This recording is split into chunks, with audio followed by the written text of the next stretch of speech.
Hi, my name is Brandon, and I'm an alcoholic and addict in recovery.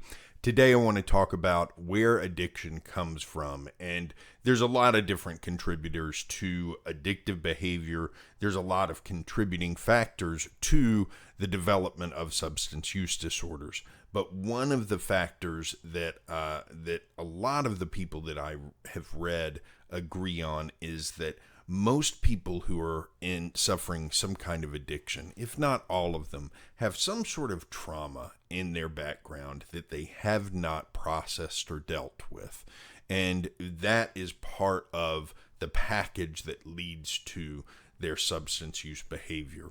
And Tommy Rosen talks about this in Recovery 2.0. I'm going to read a little bit from that today. He says, there is a reason addicts behave the way they do. Addiction comes from somewhere. It's not random. Addiction has its origins in trauma, often from early childhood or even from prenatal experiences in the womb. Dr. Gabor Mate, the renowned physician and author, tells us that addiction is rooted in childhood loss and trauma and is nothing more than an attempt to self-medicate emotional pain. It doesn't have to be huge trauma, just something painful, threatening, or confusing that you look away from or are unable to process when it happens, leaving its energy stuck in the body. The last part of that, the part about being unable to process it, is the part that stands out the most to me.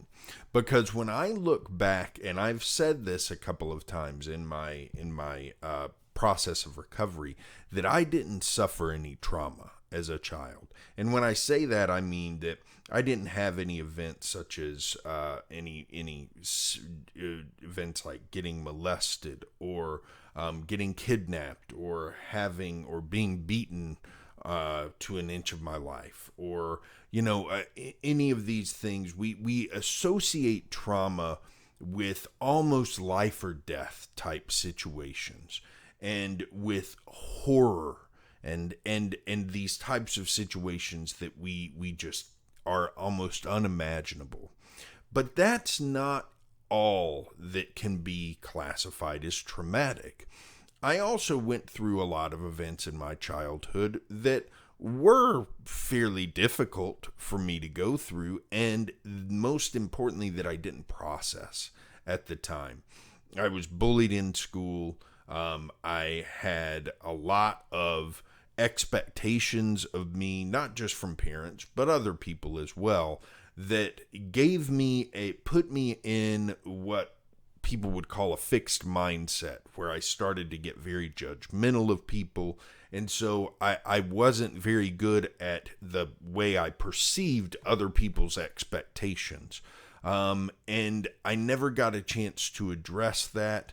I also had depression, anxiety, and obsessive compulsive disorder from the time I was about 10 years old.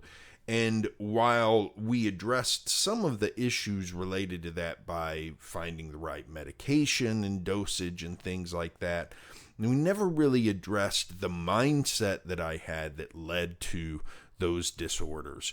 And so all of those things combined were experiences that I never really processed. And there are dozens and dozens of other experiences around that that are similar. Now, it's hard for me to think about those things as trauma because, again, we tend to relate the idea of trauma with something horrifying. And I certainly don't feel horrified when I think of some of the challenges I faced growing up. Yet, those are exactly the kinds of things that, unprocessed, we learn to look away from and look toward other things like addictions in order to help us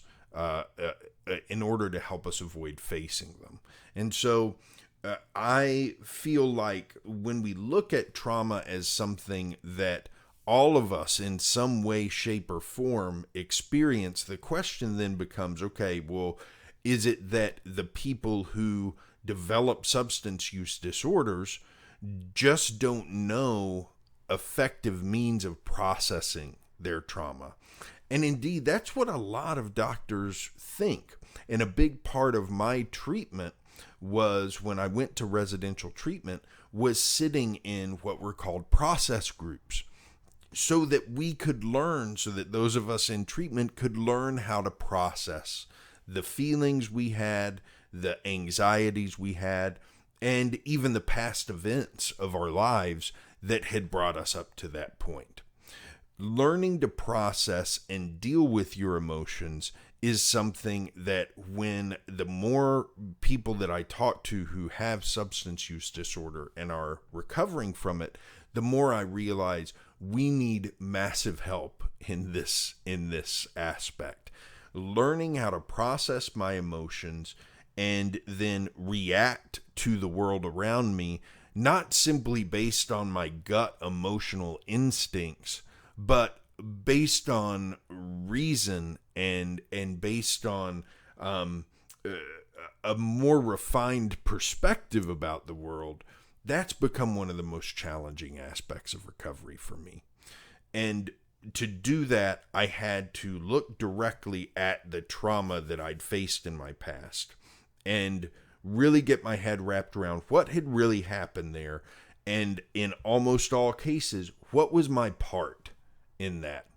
Because I played a part in each of these things that really bothered me, that I'd never fully processed, and that had shaped my worldview. I played a part in it somehow. One of the worst nights of my life was where I got jumped by some guys and punched in the face, and I forever blamed several of my friends for not being there for me the way I thought they should. But my part in that was that I had not asked them to do something that I needed them to do. I had not asked them to come with me where I was going. They decided not to on their own, but I had not even asked them to. And so I blamed them for not being there, but I hadn't asked them to be there in the first place, even though I had a good idea that I needed some kind of backup. And so I had to look at situations like that and realize I had a part in that, and that moving forward, I needed to address, well, why didn't I ask them? Instead of dwelling on what happened to me, I needed to look at, well, what could I have done differently? And I didn't ask them because I was afraid. I was afraid they might ridicule me and make fun of me. And then you kind of have to ask the question, well, are those really the kind of friends you need?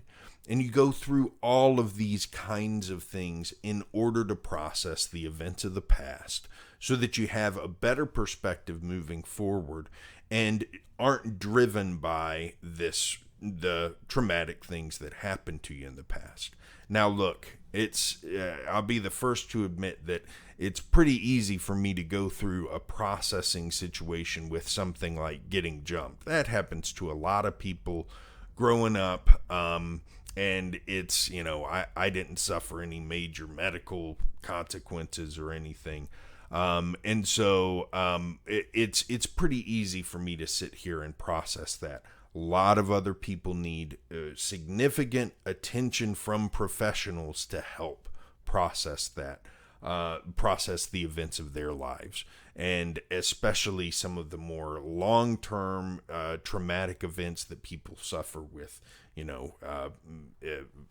molestation, or if abuse at home, or systemic abuse from anybody. Those kinds of things might need professional help, professional attention, and don't be afraid to seek that, because I can tell you that even I, with some of what I consider minor events in my life, needed professional attention to get my head wrapped around, why should I not dwell on this and let it shape the way I view the world from here on out?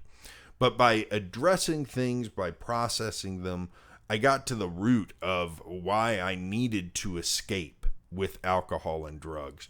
And once I got to the root of that, then I started to see, oh, well, here's what I can do moving forward. And once I had plans for how to move forward, then I didn't feel as much of a need to escape.